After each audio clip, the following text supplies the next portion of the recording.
This is the 12 Songs of Christmas. I'm Alex Rawls, and today I'm talking with indie folk artist and songwriter Sara Noelle about her Christmas music, among other things. I'm talking a little fast today because we have a new puppy in the house, and as any of you who have had puppies know, they can handle a few minutes without your attention before they start doing things to get it, whether it's whimper, bark, or start chewing on something they shouldn't. So I'm on the clock. Sara Noelle is based in Los Angeles, and her music has a strong mood as she adds layers of electronic landscaping to songs that are folk music at the core. She's a firm believer in the importance of the words, as her journal Lyrics as Poetry suggests. She edits the publication, which features lyrics by indie artists presented on the page to stand without the aid of melody, a singer, or a rhythm section. She actually sent me a copy, and it's really lovely.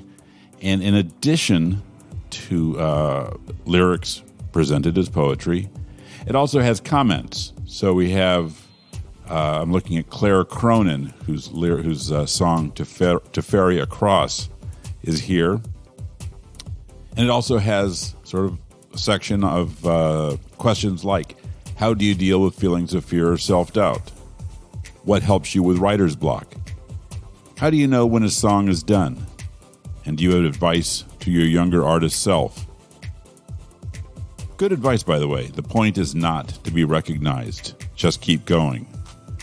That's pretty smart. But I also like the way notes like that make this not just a book about lyrics as poetry, but also kind of part of a community of writers, songwriters, all talking to each other about issues that they deal with. I ran across Sara Noelle's 2020 Christmas song, Christmas at Sea, completely by luck, and loved how it sounded adrift. As I said last week in the 12 Songs Manifesto, I'm always looking for contemporary, individual expressions of Christmas music, and I want someone's Christmas music to sound like it could only come from them. Christmas at Sea checked all those boxes, and after that year, Noelle felt strongly enough about the results that she decided to do at least a Christmas song a year. We'll talk about her Christmas music, but we'll start by hearing the music she makes the rest of the year. Earlier this year, she released her third album, Do I Have to Feel Everything? And recently she released a cover of the Beta Band's Dry the Rain. We'll start there, then pick up the conversation on the other side on 12 Songs. This is a definition of my life. Lie in bed in the sunlight. Choking on the vitamin tablets the doctor gave in the hope of saving me. In the hope of saving me. Walked in the corner of the room, a junkyard full with eyes of gloom. Asked him time again, take me and dry rain. Take me and dry rain. Take me and dry rain. Take me and dry rain.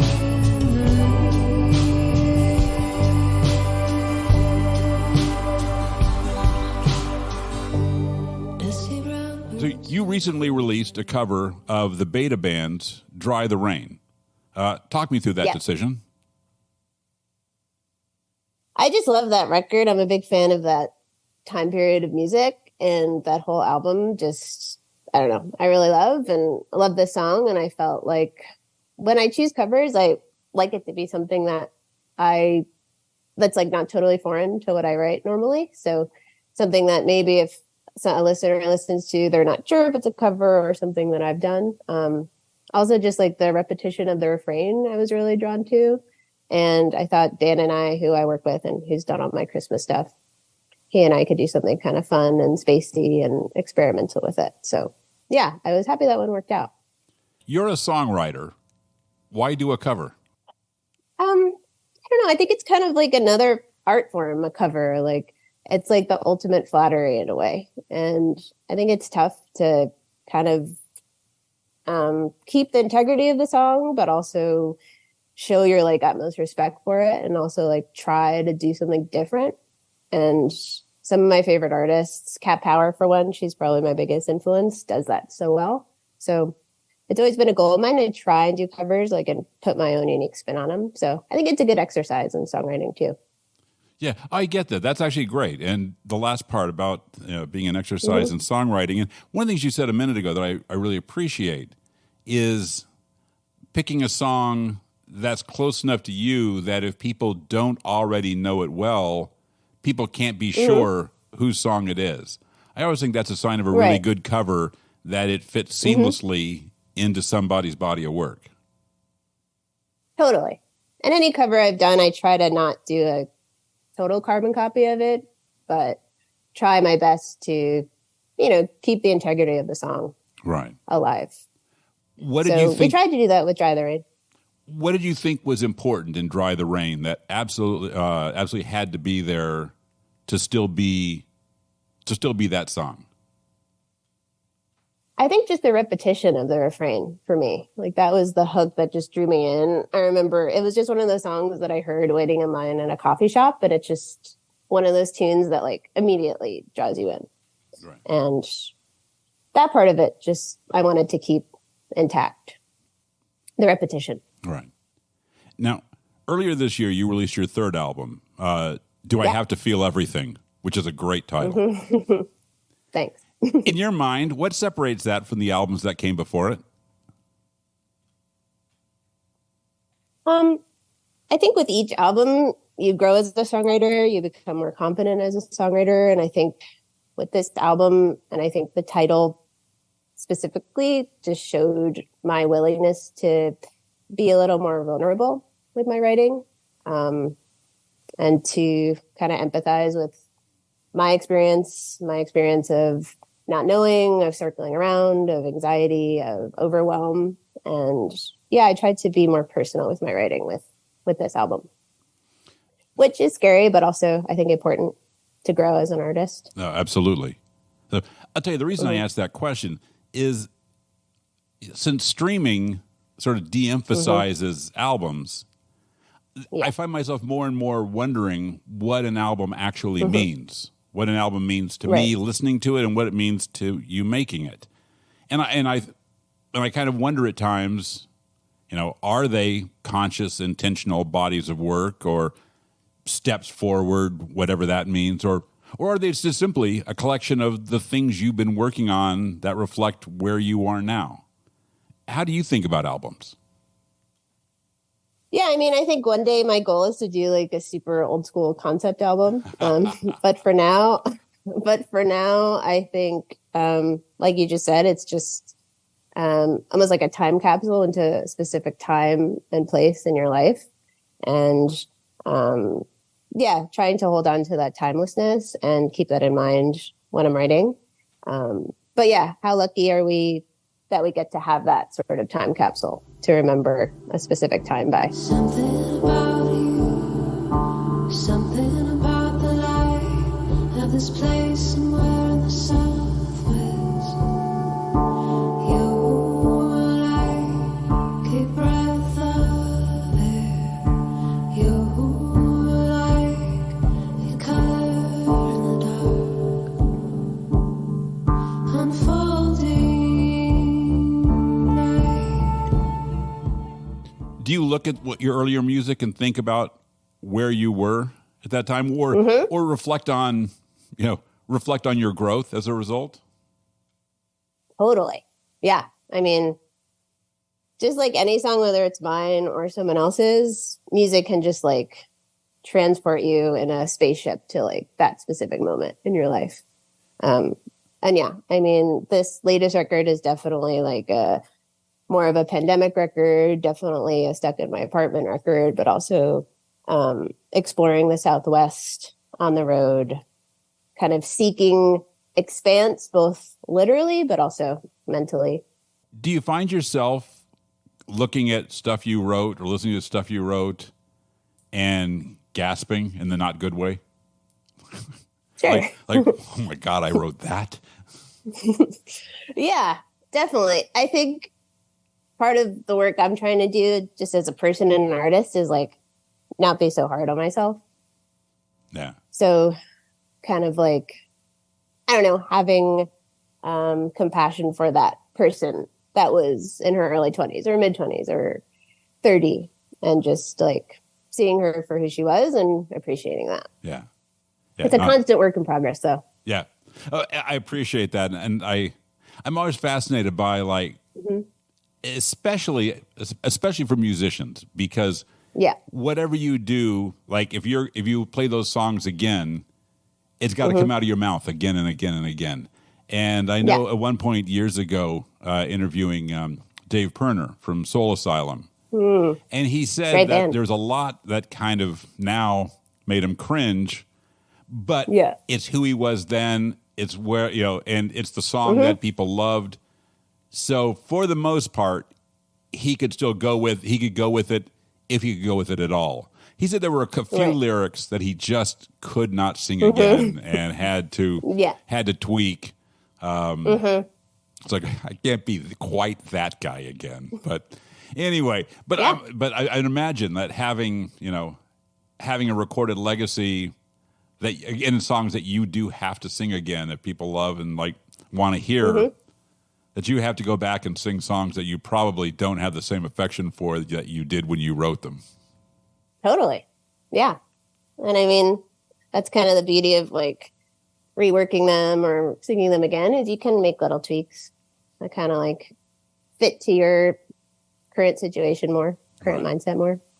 In addition to your work as a songwriter and an artist, you also edit a literary journal, Lyrics as Poetry, which treats songwriters' lyrics as poetry, correct? Yeah, I created that 5 years ago now. We're currently working on our 5th volume. And yeah, it's been great. It's been like a wonderful way just to showcase lyrics really on their own as art on the printed page. In print, which in this day and age is kind of a rare thing, but it's nice to have a timeless book. There's something about an artifact but I gotta say that. Do you think about that?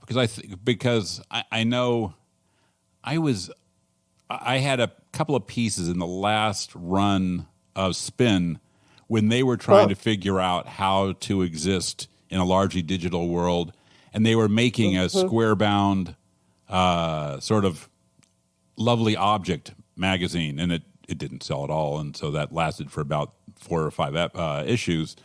But I know, it's too bad. But I wondered, like, do you think about when you're making lyrics as poetry about trying to make sure that what you're making is an attractive artifact? Or attractive totally. object? I mean, we put so much work into the design of it. We want it to be as timeless as possible. So if you picked it up, it could look from 2023, but it could also look from 1983. So we want it to feel timeless, well done. We want to showcase the lyrics in a really positive, great way. We also introduced the interview component with each artist. And then we feature prose by journalists and writers. Annie Zielinski, who was on your podcast, contributed a piece before, and some other great writers. So, very cool.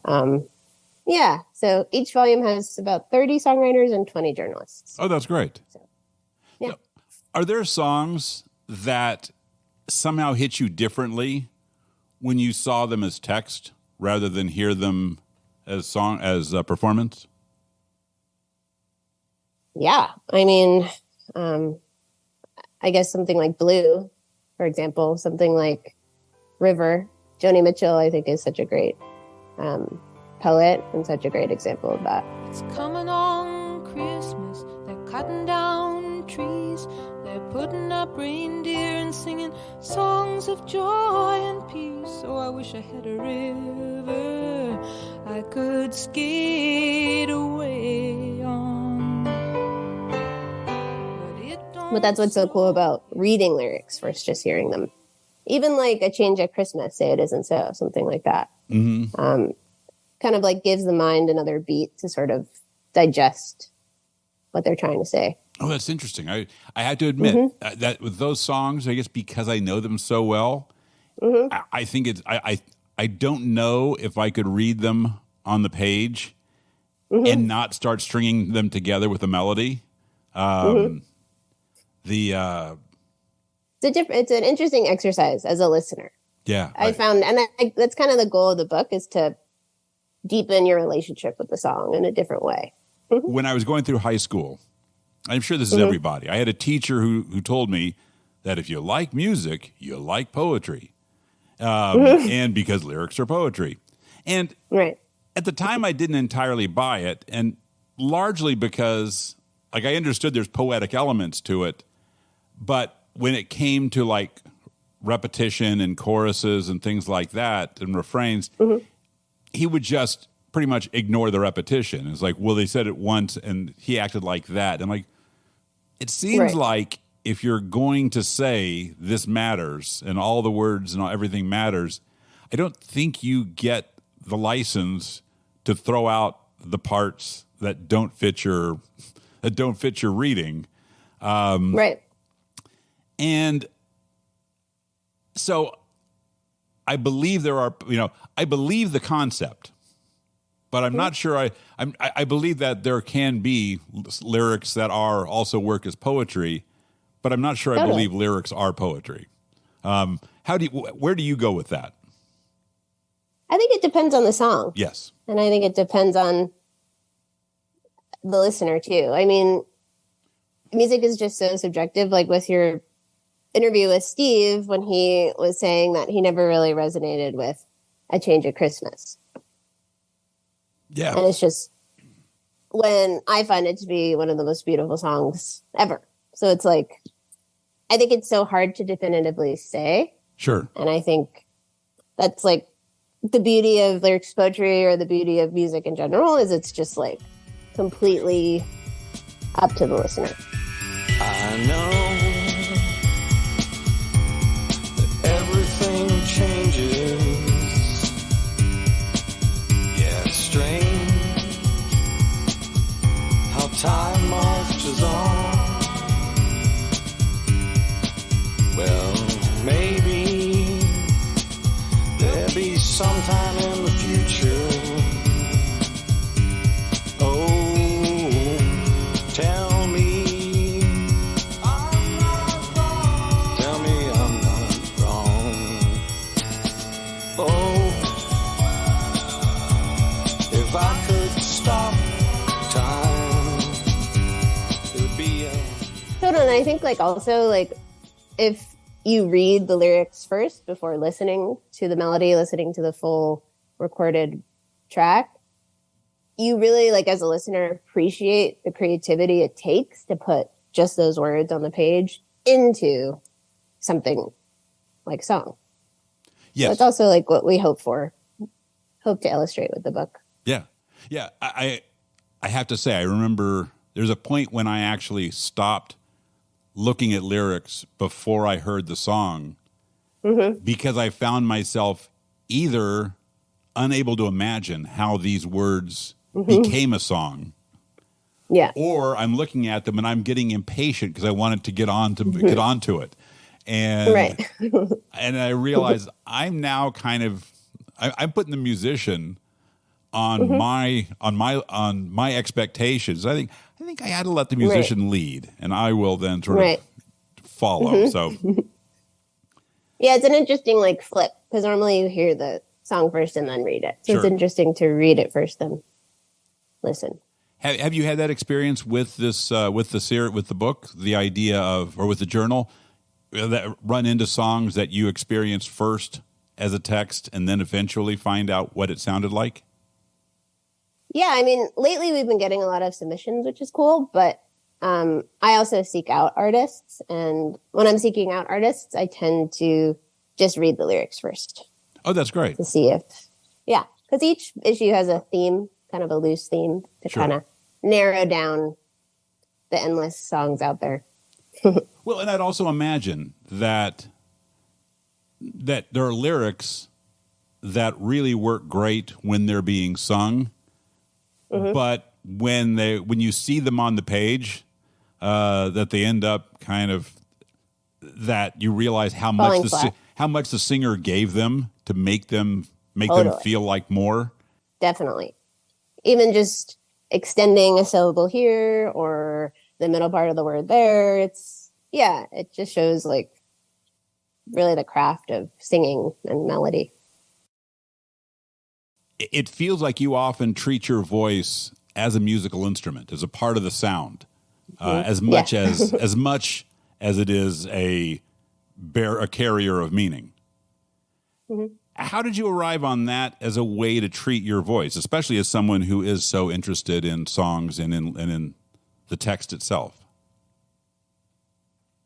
I don't know. I guess I always write first. That's kind of my process. Is I have poems and lyrics that I start with the words. I think just like finding a really great collaborator, and working together and finding just how I liked how my voice sounded, is sort of how I landed at it. I think it's a constant experiment, and I'm sure I'll change that someday. But for now, I kind of like the sort of ambient, sort of atmospheric sound that we're doing with the vocal. Yeah, I find it really interesting. I like how it seems simultaneously a little distant and remote, but also kind of intimate. Yeah. Because it feels like you sing quietly. Is that the case? Definitely. Okay. I reached out to you because a couple of years ago I discovered Christmas song by you that I liked and remembered well enough that when you released I'll Sleep Till Christmas last year, I remembered the first one well enough to be excited by that one. So Cool. in 2020, you first released Christmas music. Now, I'm going to play here Christmas at Sea, and then we'll talk about your Christmas music when we come out on the other side. The fog rolls in, stare at the sails with towards a new year, infinite blue. Let's twinkle overhead, red and green. Try to forget this year with some holiday cheer. This Christmas day, I'd like to be far away. Let's start. Growing up, what were the Christmas songs that made an impression on you? Growing up, my grandmother had a beautiful 1950s Baldwin baby grand. And I just have like very poignant memories, just like sitting with her at the piano and singing all the classics, Frank Sinatra, Ella Fitzgerald, Deck the Halls, all the standards. And then my parents were huge John Lennon fans. So obviously that one is a more modern one that made an impression on me. So yeah, I guess I've always loved Christmas music, and I'm not sure why it took me so long to write my own, but I'm glad I finally did. So 2020, it did expand the minds creatively. So, I'm going to come back to that in about a minute here, but do you think you took anything away from singing, standards, from singing, having songs by Sinatra and Dean and Ella and all that, having those as your sort of early vocal models? I think so. I know when I write Christmas music now, I try to write them in a sort of timeless way. And there's nothing more timeless than those Christmas standards. So I think that influenced me. And then, of course, the John Lennon and the Jonies was even more influential for sure. This might seem obvious, but why? What made them more? What made them made them more impactful for you? As beautiful as the standards are, the Jonies and the John and Yokos just like really made me in touch with the emotion of Christmas. And just the melancholy of Christmas and the joy of Christmas, and how those two opposing forces sort of collide to create the beauty that is Christmas, really. Did it have anything to do with hearing something from the rock and roll era, hearing Christmas put into music that's closer to your music. So this interests me a lot. The idea of, I've been kind of starting to write about this and been thinking about this idea of, I mean, I've always sort of found this challenging, the idea that when I hear Christmas songs at Christmas time, that I know that like Andy Williams recorded The Most Wonderful Time of the Year sometime around 63, 64, something like that. And the idea that I'm now trying to sort of map my holiday onto a 59-year-old or 60-year-old song feels like a reach to me. Why? Just there's so much in that world that's not my world anymore, that feels distant. Right. The specifics of the song are so far from the specifics of my life. And the fact that the music that with an orchestra is so far from the music that I listen to in my day to day. No. And, you know, and it feels like my parents or my grandparents' music. And that doesn't mean I don't love that music, but I find that at some level I want to hear Christmas in the musical voice that I speak. So it's become fascinating to me. And since you sort of laid it right there, that Joni Mitchell, hearing a Joni Mitchell Christmas song or hearing a John Lennon Christmas song meant it's something completely different to you than hearing a Sinatra Christmas song. I feel like we have to have that conversation. Yeah, and I think that's always been my tact in writing Christmas music, is I don't want to write a novelty song. I want to write a song that I would write today, that I would write any day of the year. And just have it not feel novel and have it sound like a song I'd listen to all year. So let's follow that up and use Christmas at Sea as an example. Tell me about writing Christmas at Sea and kind of how it's like or unlike the way you write other songs. This song came about, I think, obviously 2020 and all the emotion of that, but also there were like unprecedented wildfires here in California. So I think the idea was sort of like a nice evening floating off in a foggy, cool night with someone you love at sea and kind of escaping it all. And even the vocal treatment on that, I think we've used as inspiration for some of my other songs. And yeah, it sort of like started the trend of sort of affecting my voice in a weird way. And it really worked. So yeah, that kind of was like laid the groundwork of, we can kind of do some cool effects here and it doesn't sound totally awful. So. Yeah. So essentially that you wrote a Christmas song in the way you'd write any song as a response to the conditions around you. It just happened to have Christmas tied to it. Yeah. Were you looking to write a Christmas song? Was it something you wanted to do, or was it just what came out that day?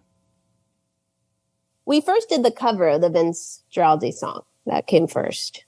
And then I kind of just like opened a Christmas passageway in my brain. And I was like, I want to try my own.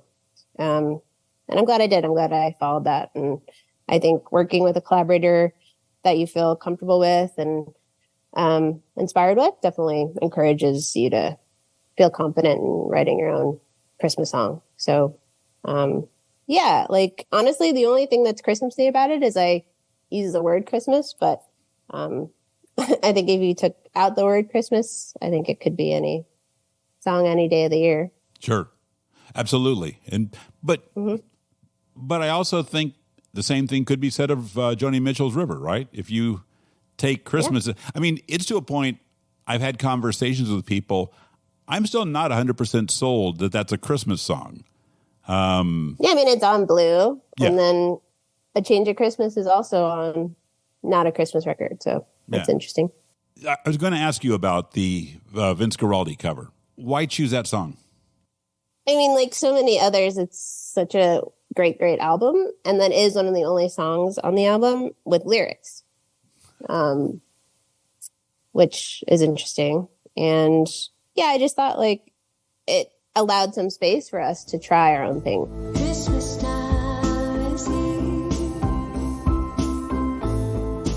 Happiness and cheer. And for all the children call their favorite time of year. Of the stuff of yours that I know, it has the most insistent rhythm, which I thought was interesting. And, and in my mind, I immediately short formed it to the Velvet Underground "Waiting for My Man" Christmas song beat with that insistent sort of pulsing quarter note. Driving, yeah. Yeah. Yeah. It definitely it needed that differentiation from the sort of sleepy children's choir of the original. Why? I'm curious. Because the original was just so perfect, Right. that it's just untouchable as is almost. So Right. like if you're gonna cover something like that, you almost like need to do it totally different. I guess the reason what I was thinking is that if you treated it as dreamy, it would more or less seem like that's kind of the way a lot of your material is already. And so, it seemed like in this case, in order to distinguish your version of it from others, you had to actually make it less dreamy. Right. Yeah. The sort of driving quarters of that song sort of like compete a little bit with the dreamy vocal and sort of the vocal layers. But yeah, it's definitely interesting. It was a tough one to do for sure. It was one of the tougher ones, but Oh, that's interesting. I'm glad we did it. Yeah. What made it A lot difficult? of back and forth. We did it remotely because of 2020. So a lot of just like back and forth over the computer. Oh, okay. But it was pretty cool how it works out. It was recently placed in a show, which was kind of cool to see. Oh, that's great. Which one? Cruel Summer on Freeform. Oh, cool. Oh, that's, Yeah, it was fun to like. It was in an opening gift scene. oh, that's great. Mailbox money. Yeah, So pays for the next Christmas song. excellent. So we've talked about lyrics and the process, but one of the things we really haven't talked about is sort of the atmospheric nature of a lot of your music. And I know that you've used ambient in kind of at least sort of press notes I've seen on your work. What are the musical touchstones that we should look to figure out, to sort of appreciate where your music comes from and where these treatments come from? I've been dabbling a lot with omnichord. You know that instrument? Yeah. I've been writing a lot on that. So that's kind of influenced some of the ambient writing of my more recent things. I like how you describe sort of the vocal as an instrument and almost has like a synthy quality to it. That's definitely a touchstone. Yeah, I like just the meditative quality, and I like to sort of balance that out with some like more lyrical writing. A big influence on me was Beth Orton, My Bloody Valentine, people like that. Yeah. Cat Power, Mazzy Star. I'm always sad I never saw My Bloody Valentine in their day. Oh yeah. I likely would not be able to hear from what I understand, but it seemed like a lovely way to lose your hearing. So I would take that. Have you seen Mazzy Star? No, I didn't. I had a chance, but I came to like Mazzy Star more later. I was actually a fan of the Rain Parade, and David Roebuck was a Rain Parade guy, and I decided that this is a very 20s mindset. It was like, well, if he's that's the band I liked. If he's not in that band anymore, the hell with him. Right. And I was like, no, and so later on, I was like, nah, actually, the Rain Parade is fine. I kind of wish I had some more of these Mazzy Star records now, and I wish I hadn't have skipped that chance when I had it. But Are you a being Cat 20 Power fan? songs. She arrived at a time. I have a few windows 90s. where I was low on money, and I really just didn't get much music at the time, or I was buying music out of, sort of dollar cassettes or something. And she was one of those acts that hit at a point when I was largely skint, and so I didn't really get in until there was too much to hear. And I'm like, okay. And so there are songs I like, and I always think one day I'm going to spend more time listening and kind of reacquainting myself with Cat Power. But that day hasn't happened yet, and as time passes, I lose optimism. I'm actually going to make that study. But I should. I know right? the days when you had, I mean, I think my favorite record, which was probably the most influential on me, was called You Are Free by Cat Power. Okay. It's a good one to check out. I will take the take. But the days of needing to be intentional with what you purchased versus endless scroll on streaming. Yes. Yes. Do you miss those days? Or do you like the sort of freedom to listen to what you want whenever? I like both. I do. Yeah. I'll tell you what I miss is when you bought a physical object. Yeah. That you had to make choices. And so it also meant you gave that object more of a chance. And they even found even when people just started, were able through iTunes just to, download an album, buy a download. They found that the chance an album had was very limited. People would, would buy like 5 or 6 albums at a time. And if they didn't like it right away, that might well be the last chance they had. Right. If you saved your money and you went and you bought 2 or 3 albums, you were going to give those albums a few chances to pay off. And I always thought you listened hopefully. You listened kind of on the side of the artist because you really didn't want to discover that you just wasted your money on an album that sucked. And so, whereas now, especially with streaming, it's like if it doesn't happen fast, you just move on. Yeah. You have no investment. And that's probably a truer measure of music. But I think I think about how many records and how many bands I love that I really didn't get on first and second listen, and think how much people are missing by whipping by before they sort of give an artist or a record a second and third chance. So, totally. Yeah, I mean, like, even when I'll speak for my own stuff, it normally takes me a couple listens to like what we're doing. So yeah, I get that. Yeah. It's definitely the cycle of love it, self-loathing, hate it, accept it, love it, self-loathing. But yeah, no, I can appreciate that. So COVID was a part of obviously the making of these 2 songs, and it sounds like you said that the most recent album is also sort of comes out of COVID as well. How did that affect your work? How does having to work in a remote or semi-remote way, and how does having the kind of isolation that it forced affect your music at not just the actual the moment of creation, but the songs themselves? I think it allowed just for some more quiet, some more space. It allowed us to go to some different places where we wouldn't have been able to go before. We spent a lot of time in New Mexico during COVID, which was really cool, which influenced a lot of the songs on the record. And like Snowy Falling, the Christmas one, just sort of symbolize the searching for expanse, literally and figuratively. So did it? Yeah, it's a inspiring place. Sky beyond sky, mountains upon mountains, in the snow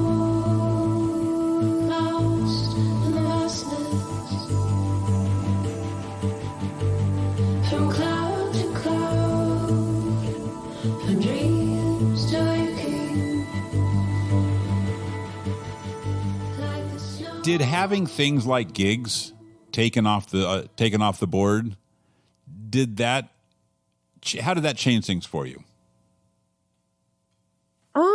It didn't change things for me that much. I mean, prior to COVID, I wasn't gigging too much. So it wasn't like that big of a change for me. But having the inability not to gig kind of reminded me how much I want to. So sort of a double-edged sword. But it allowed me time to write, which I wrote a lot during that time. So I'm thankful for that. Do you think you wrote differently, or did the space and time being able to focus on writing affect the writing itself? Totally, yeah. And it like allowed me to come up with the idea to write Christmas songs, which for some reason I never really thought of before. That's interesting. As someone who loves Christmas music, truly, I don't know why I didn't think to write my own, but sometimes things just happen, and yeah. So I'm thankful for 2020 for that. Yeah. Now, you recorded a version of Carol of the Bells. Yeah. Walk me through that. Walk me through that Daredevil adventure. Total Daredevil. That's probably my favorite Christmas song, bar none. So it was like sort of a daunting Daredevil task to try and recreate that. But again, in order to do our own spin on it, we kind of went the more like ominous, darker, more a cappella route with just weird, dark, droney sounds. Hark how the bells, sweet silver bells, all seem to say, throw cares away.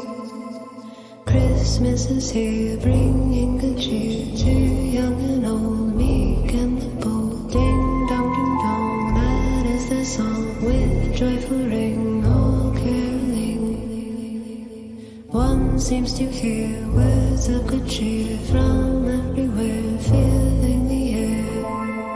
Oh, how they bound, raising the sound, all in the tale, telling the tale. Gaily they ring while people sing songs. I always think one of the challenges that song poses is that it's one melody over and over. Right. Dun, dun, dun, dun, dun, dun, dun, dun. And it's just going to do that. It's going to do that and do that and do that.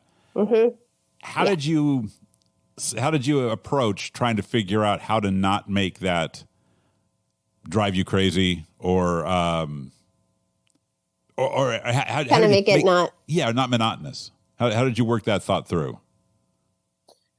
I kind of like love the monotony of that song.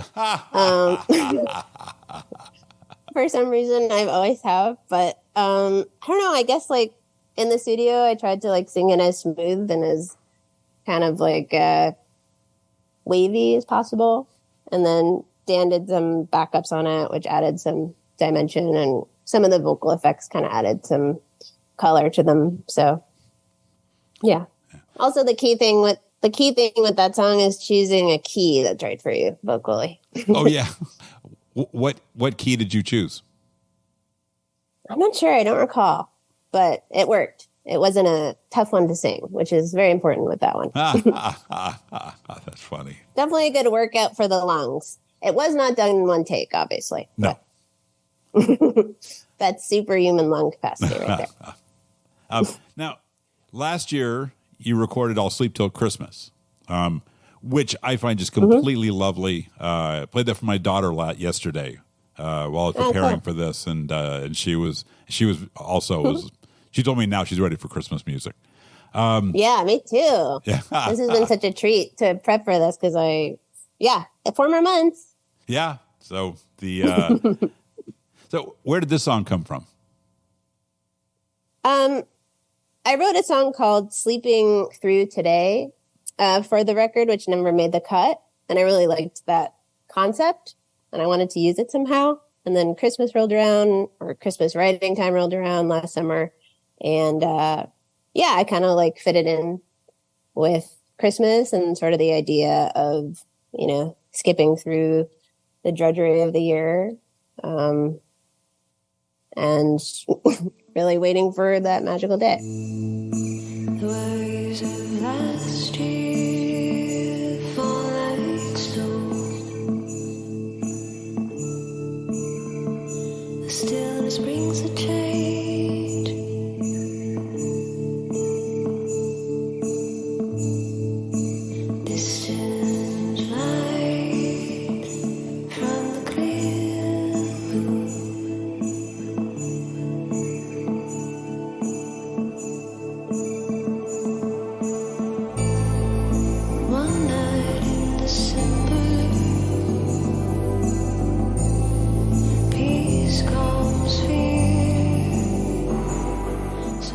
Yeah, I like that one. Lots of field recordings in that one. Oh, how so? Explain.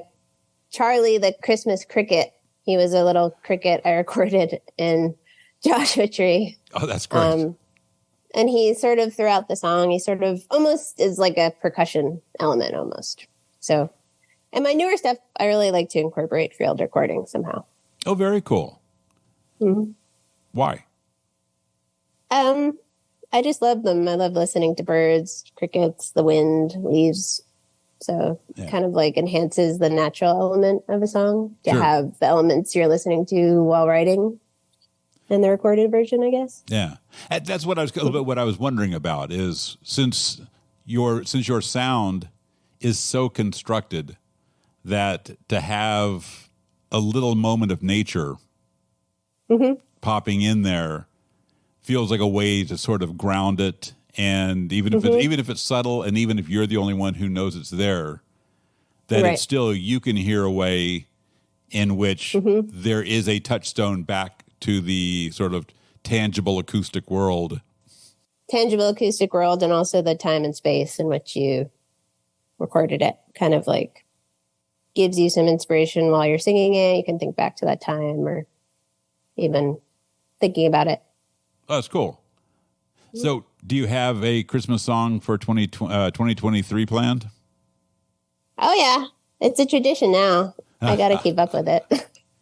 It's a nice, I like the structure of it. I like doing it every year. It's like Christmas is about tradition. So I love that it's one of mine now. But the sessions for that, I think, are at the end of the month. So have some ideas. This has been kind of cool timing.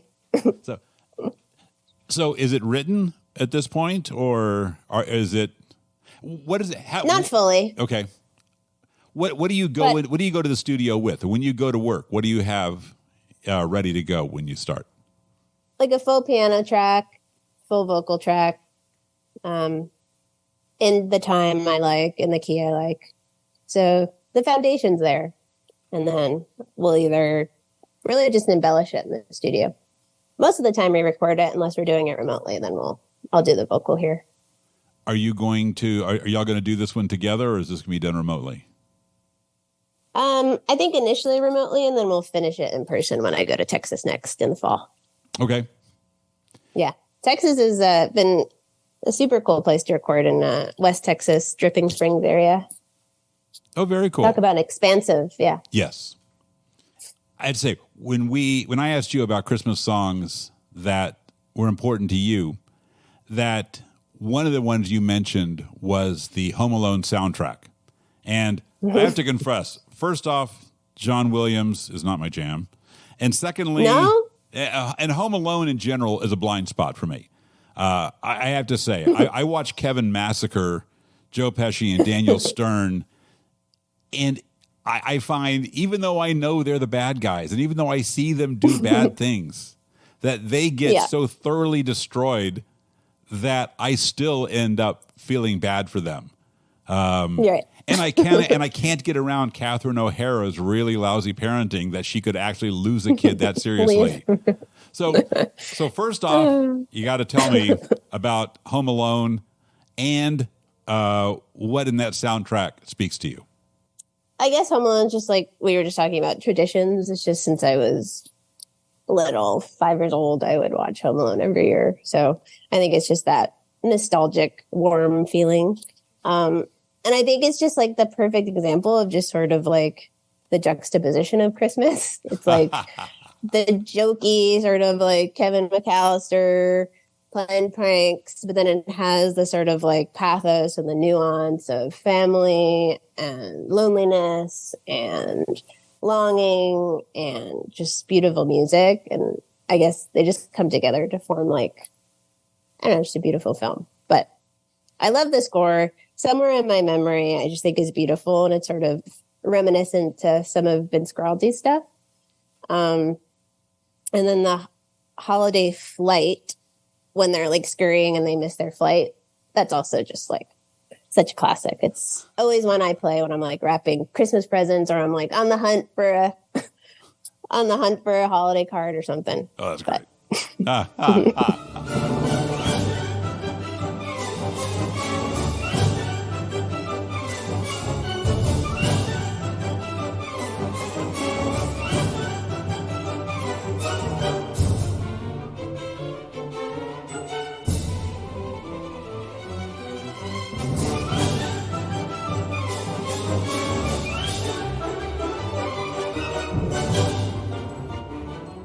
Thanks to Sara Noelle for the time and the talk. You can find her and her music at saranoelle.com. And by the way, Noelle spelled Noelle. And at saranoelle.bandcamp.com. Bandcamp is where I go to get indie artist music since I usually get a better cut of the sales there. If you enjoy this episode, tell your friends about it. 12 Songs is in its 6th season on all the major podcast platforms, and I'd love for more people to find out what we're doing here. Thanks to AF the Naysayer for the theme music. Thanks to you for listening. We'll wrap up with one more from Sara Noelle. From Do I Have to Feel Everything? This is Blooming Yucca. Talk to you next week.